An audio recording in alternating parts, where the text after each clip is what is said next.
Hey everyone. I just now established that I'm audible. Since it's almost 10:30 at night here, I'm gonna do this, but keep it pretty low key. Today, I thought I'd read The Things They Carried by Tim O'Brien. It's one of my favorite short stories ever. I don't know why it took me this long to come back around to it.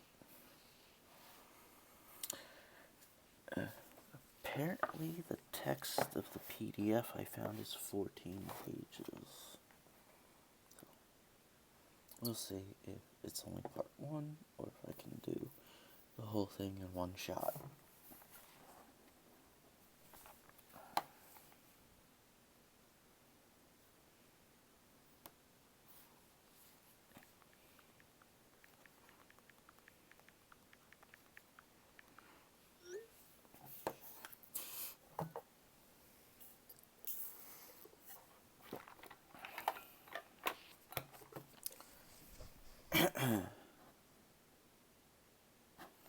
One more thing.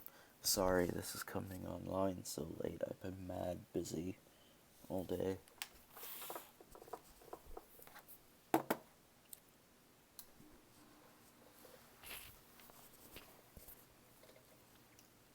Ash? I'm not too loud, am I? No, you're fine. Okay.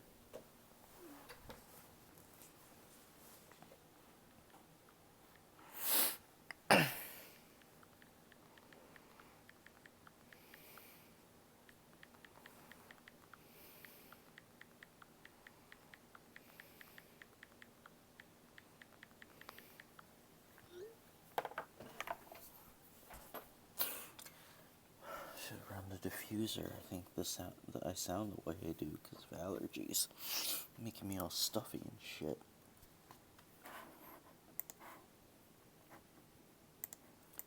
Alright, so presenting Tim O'Brien's The Things They Carried.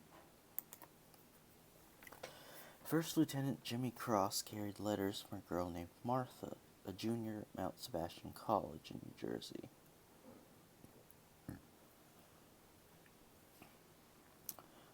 They were not love letters, but Lieutenant Cross was hoping, so he kept them folded in plastic at the bottom of his rucksack. In the late afternoon, after a day's march, he would dig his foxhole, wash his hands under a canteen, unwrap the letters, hold them with the tips of his fingers, and spend the last hour of light pretending. He would imagine romantic camping trips into the White Mountains in New Hampshire. He would sometimes taste the envelope flaps, knowing her tongue had been there. More than anything, he wanted Martha to love him as he loved her, but the letters were mostly chatty, elusive on the matter of love. She was a virgin, he was almost sure. She was an English major at Mount Sebastian, and she wrote beautifully about her professors and roommates and midterm exams, about her respect for Chaucer and her great affection for Virginia Woolf. She often quoted lines of poetry. She never mentioned the war except to say, "Jimmy, take care of yourself." The letters weighed 10 ounces. They were signed, "Love, Martha," but Lieutenant Cross understood that love was only a way of signing and did not mean what he sometimes pretended it meant. At dusk, he would carefully return the letters to his rucksack. Slowly, a bit distracted, he would get up and move among his men, checking the perimeter. Then at full dark he would return to his hole and watch the night and wonder if Martha was a virgin. The things they carried were largely determined by necessity.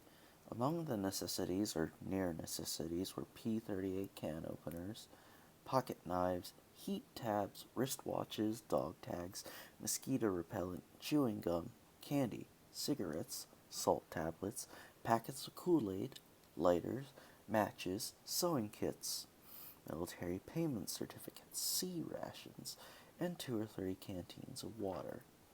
Together, these items weighed between 15 and 20 pounds, depending upon a man's habits or rate of metabolism. Henry Dobbins, who was a big man, carried extra rations.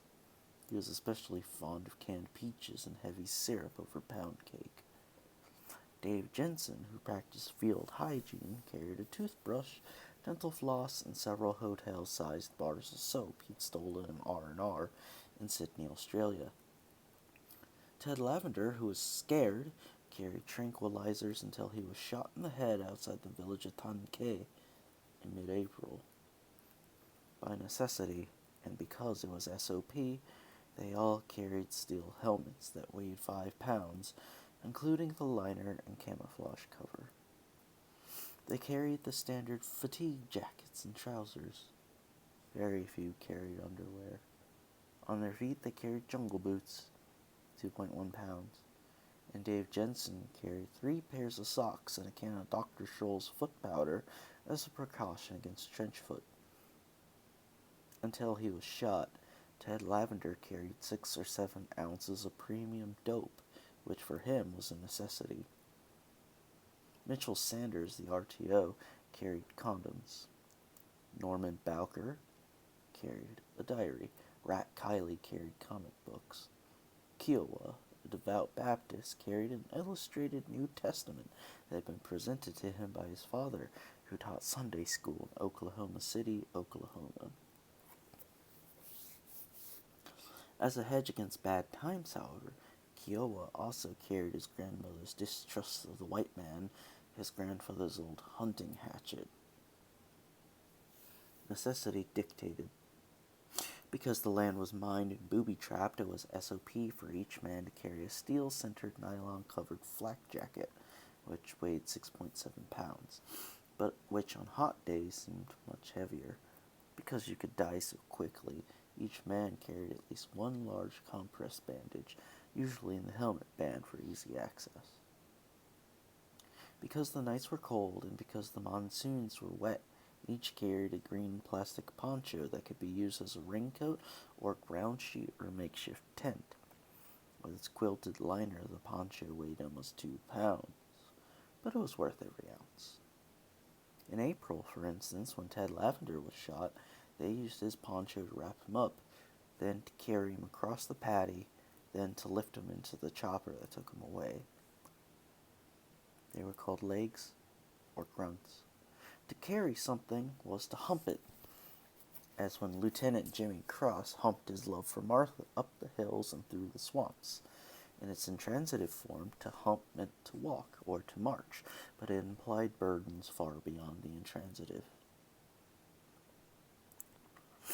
Almost everyone humped photographs. In his wallet, Lieutenant Cross carried 2 photographs of Martha.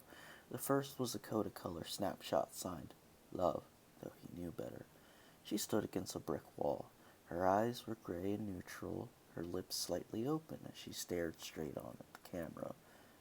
At night, sometimes Lieutenant Cross wondered who had taken the picture because he knew she had boyfriends, because he loved her so much, and because he could see the shadow of the picture taker spreading out against the brick wall. The second photograph had been clipped from the 1968 Mount Sebastian yearbook. It was an action shot, women's volleyball, and Martha was bent horizontal to the floor, reaching, the palm of her hands in sharp focus, the tongue taut, the expression frank and competitive. There was no visible sweat. She wore white gym shorts. Her legs, he thought, were almost certainly the legs of a virgin, dry and without hair, the left knee cocked and carrying her entire weight, which was just over 100 pounds. Lieutenant Cross remembered touching that left knee. A dark theater, he remembered, and the movie was Bonnie and Clyde, and Martha wore a tweed skirt, and during the final scene when he touched her knee, she turned and looked at him in a sad, sober way that made him pull his hand back. But he would always remember the feel of the tweed skirt, and the knee beneath it, and the sound of the gunfire that killed Bonnie and Clyde. How embarrassing it was, how slow and oppressive. He remembered kissing her good night at the dorm door. Right then he thought he should have done something brave. He should have carried her up the stairs to her room and tied her to the bed and touched that left knee all night long. He should have risked it. Whenever he looked at the photographs, he thought of new things he should have done. what they carried was partly a function of rank, partly field specialty. As first lieutenant and platoon leader, Jimmy Cross carried a compass, maps, code books, binoculars, and a .45 caliber pistol that weighed 2.9 pounds, fully loaded, and carried a strobe light and the responsibility for the lives of his men. And take a second to catch my breath here.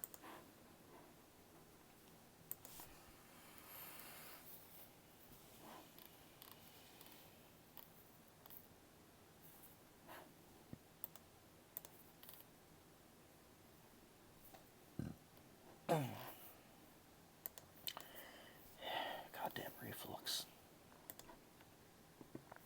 Should have known that popcorn would eat me back.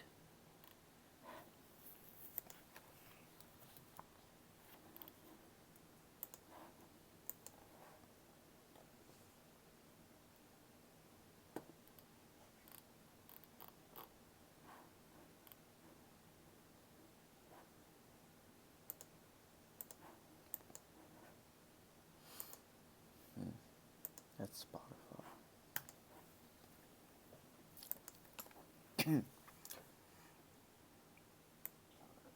As an RTO, Mitchell Sanders carried the PRC-25 radio, a killer, 26 pounds with its battery. As a medic, Rat Kiley carried a canvas satchel filled with morphine and plasma and malaria tablets and surgical tape and comic books and all the things a medic must carry, including M&Ms for especially bad wounds, for a total weight of nearly 20 pounds. As a big man, therefore a machine gunner, Henry Dobbins carried the M60, which weighed 23 pounds unloaded, but which was almost always loaded. In addition, Dobbins carried between 10 and 15 pounds of ammunition draped in belts across his chest and shoulders. As PFCs or Spec 4s, most of them were common grunts and carried the standard M16 gas-operated assault rifle. The weapon weighed 7.5 pounds unloaded, 8.2 pounds with its full 20-round magazine. Depending on numerous factors, such as topography and psychology, the rifleman carried anywhere from 12 to 20 magazines, usually in cloth bandoliers, adding on another 8.4 pounds at minimum, 14 pounds at maximum.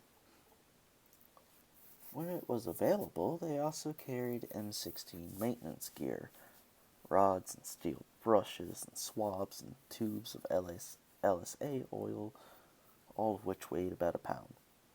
Among the grunts, some carried the M79 grenade launcher, 5.9 pounds unloaded, a reasonably light weapon except for the ammunition, which was heavy. A single round weighed 10 ounces. The typical load was 25 rounds.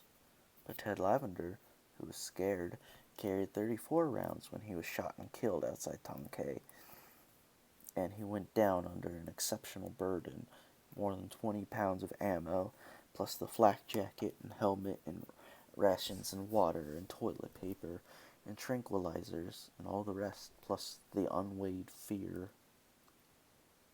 He was dead weight. There was no twitching or flopping. Kiowa, who saw it happen, said it was like watching a rock fall or a big sandbag or something, just boom, then down. Not like the movies where the dead guy rolls around and does fancy spins and goes ass over tea kettle. Not like that, Kiowa said. The poor bastard just flat fuck fell. Boom, down. Nothing else. It was a bright morning in mid-April.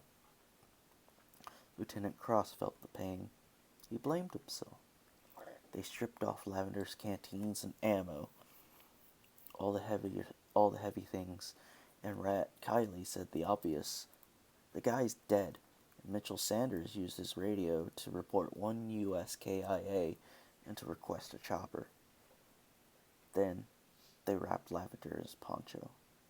They carried him out to a dry paddy, established security, and sat smoking the dead man's dope until the chopper came.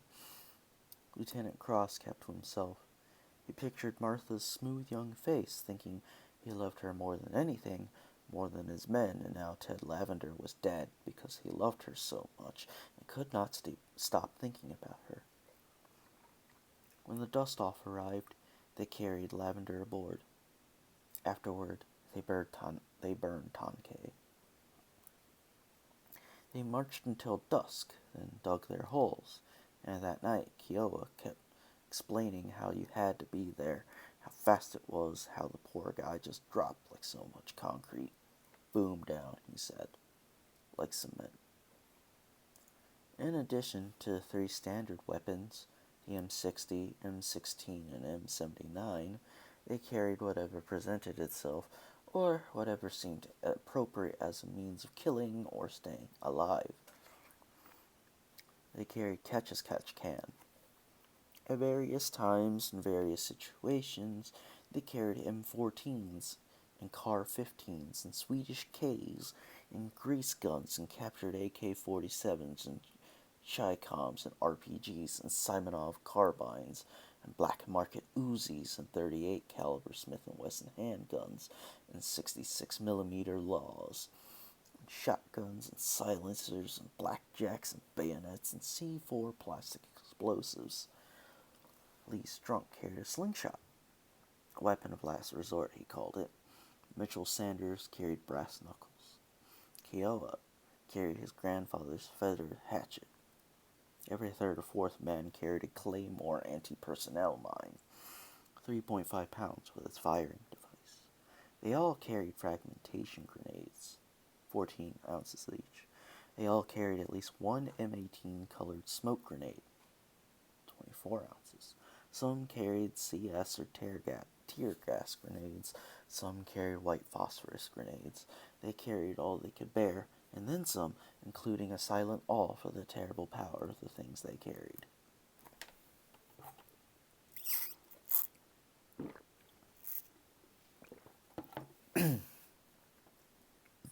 I hope I'm coming through clearly, everybody. I probably said this before, but I don't like the way my voice sounds when it's recorded.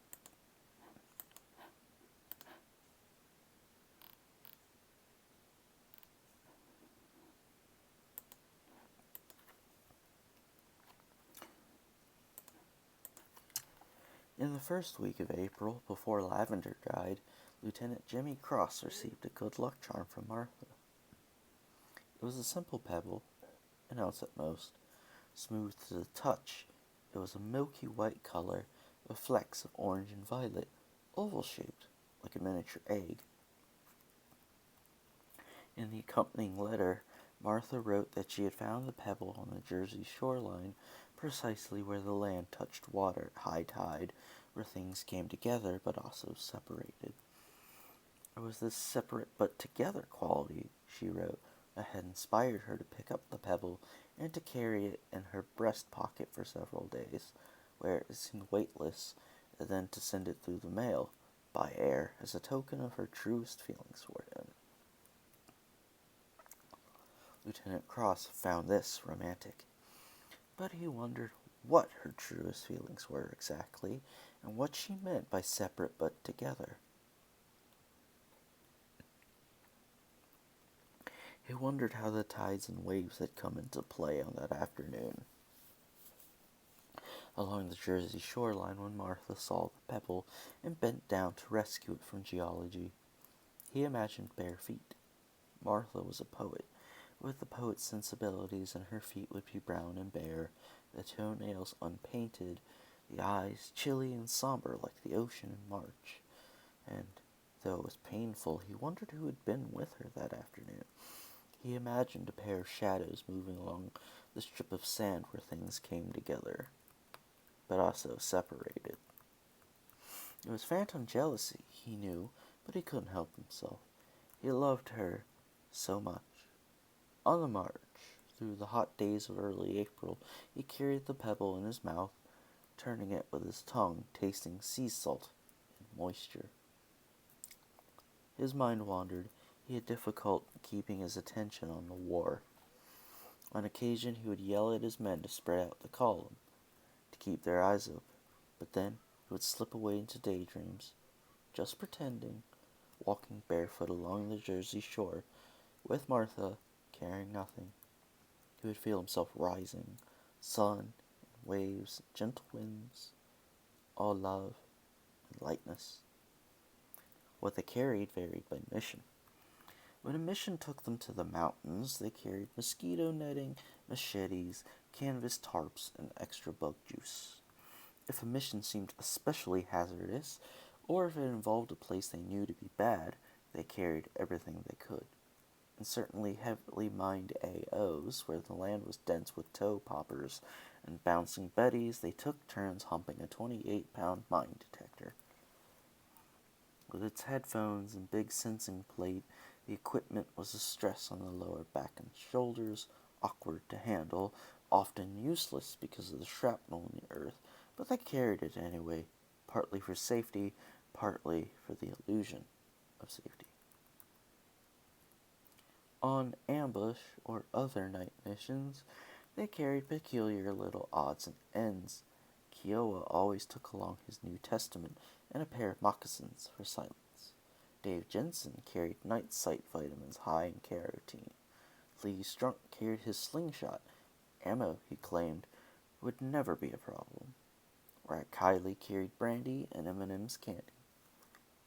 Until he was shot, Ted Lavender carried the Starlight scope, which weighed 6.3 pounds with its aluminum carrying case.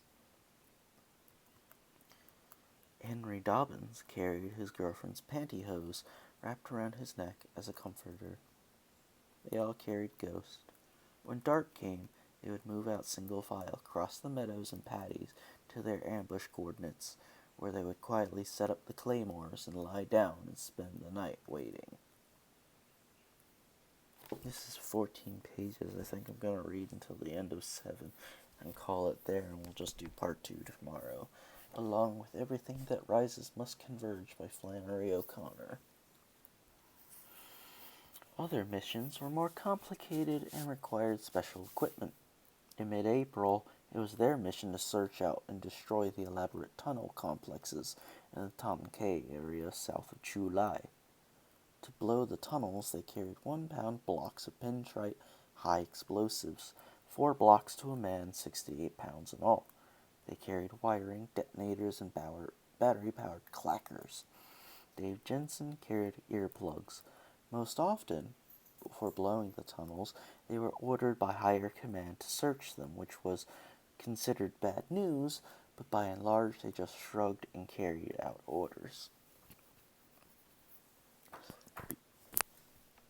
Because he was a big man, Henry Dobbins was excused from tunnel duty.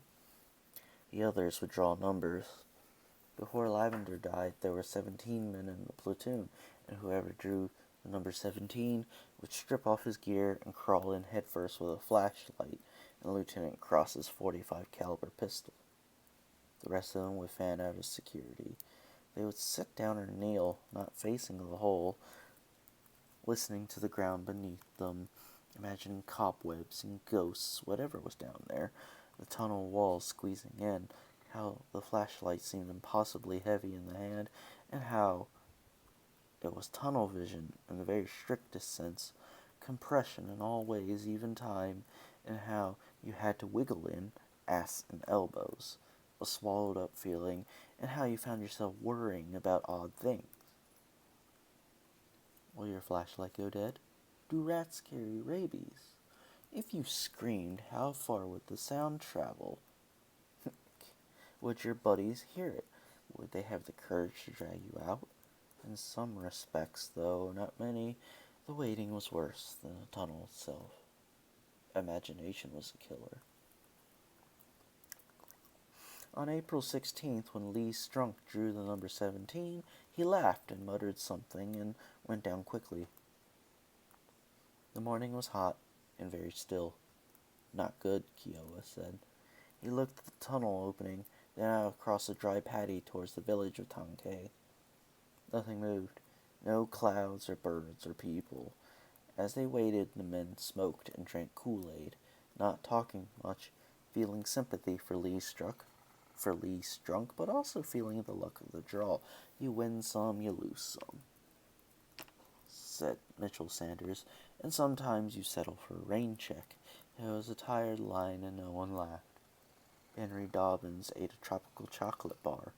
Ted Lavender popped a tranquilizer and went off to pee. Damn it, Isabella, why does your snaggletooth always gotta catch me? After 5 minutes, Lieutenant Jimmy Cross moved to the tunnel, leaned down, and examined the darkness. Trouble, he thought. A cave-in, maybe. And suddenly, without willing it, he was thinking about Martha. The stresses and fractures, the quick collapse, the two of them buried alive under all that weight. Dense, crushing love. Kneeling, watching the hole, he tried to concentrate on Lee Strunk and the war, all the dangers. But his love was too much for him. He felt paralyzed. He wanted to sleep inside her lungs and breathe her blood and be smothered. He wanted her to be a virgin, and not a virgin, all at once. He wanted to know her. Intimate secrets. Why poetry? Why so sad? Why that grayness in her eyes? Why so alone? Not lonely, just alone, riding her bike across campus or sitting off by herself in the cafeteria, even dancing. She danced alone, and it was the aloneness that filled him with love. He remembered telling her that one evening, how she nodded and looked away, and how, later, when he kissed her, she received the kiss without returning it, her eyes wide open, not afraid, not a virgin's eyes, just flat and uninvolved.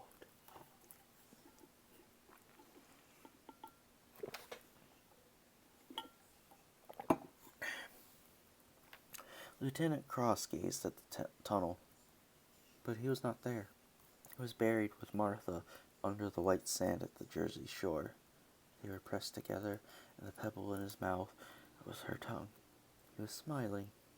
Vaguely he was aware how quiet the day was, the sullen Patties, yet he could not bring himself to worry about matters of security. He was beyond that.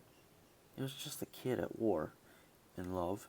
He was 24 years old. He couldn't help it. A few moments later, Lee Strunk crawled out of the tunnel. He came up grinning, filthy but alive. Lieutenant Cross nodded and closed his eyes while the others clapped Strunk on the back, made jokes about rising from the dead. Worms, Rex Hiley said, right out of the grave. Fucking zombie. The men laughed. They all felt great relief. Spook City, said Mitchell Sanders. Lee Strunk made a funny ghost sound, a kind of moaning yet very happy. And right then, when Strunk made that happy moaning sound, when he went, ahoo, right then, Ted Lavender was shot in the head on his way back from peeing. He lay with his mouth open. The teeth were broken. There was a swollen black bruise under his left eye. The cheekbone was gone. Oh shit, Rat Kiley said. The guy's dead. The guy's dead, he kept on saying, which seemed profound. The guy's dead. I mean, really. Things they carried were determined to some extent by superstition. Lieutenant Cross carried his good luck pebble. Dave Jensen carried a rabbit's foot. Norman Bowker, otherwise a very gentle person, carried a thumb that had been presented to him as a gift by Mitchell Sanders. The thumb was dark brown, rubbery to the touch, and weighed 4 ounces at most. It had been cut from a VC corpse, a boy of 15 or 16. They found him at the bottom of an irrigation ditch, badly burned, flies in his mouth and eyes. The boy wore black shorts and sandals. At the time of his death, he had been carrying a pouch of rice, a rifle, and 3 magazines of ammunition. You want my opinion, Mitchell Sanders said. There's a definite moral here. He put his hand on the dead boy's wrist. He was quiet for a time, as if counting a pulse. Then he patted the stomach, almost affectionately, and used Kiowa's hunting hatchet to remove the thumb. Henry Dobbins asked what the moral was. Moral? You know, moral. Sanders wrapped the thumb in toilet paper and handed it across to Norman Bowker. There was no blood. Smiling, he kicked the boy's head, watched the flies scatter, and said, "It's like with that old TV show, Paladin. Have gun, will travel."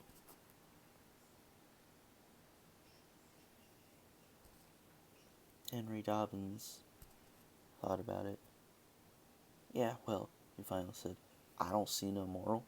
There it is, man. Fuck off." They carried USO stationery and pencils and pens. They carried sterno, safety pins, trip flares, signal flares, spools of wire, razor blades, chewing tobacco, liberated joss sticks, and statuettes of the smiling Buddha, candles, grease pencils, the stars and stripes, fingernail clippers, psyops, leaflets, bush hats, bolos, and much more. Twice a week, when the resupply choppers came in, they carried hot chow in green mermite cans and large canvas bags filled with iced beer and soda pop.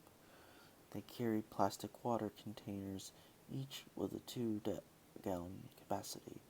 Mitchell Sanders carried a set of starched tiger fatigues for special occasions. Henry Dobbins carried Black Flag insecticide. Dave Jensen carried empty sandbags that could be filled at night for added protection. Lee Strunk carried tanning lotion. Some things they carried in common. Taking turns, they carried the big PRC-77 scrambler radio, which weighed 30 pounds with its battery. They shared the weight of memory. They took up what others could no longer bear. And I'm going to stop there because that sounds like a good stopping point.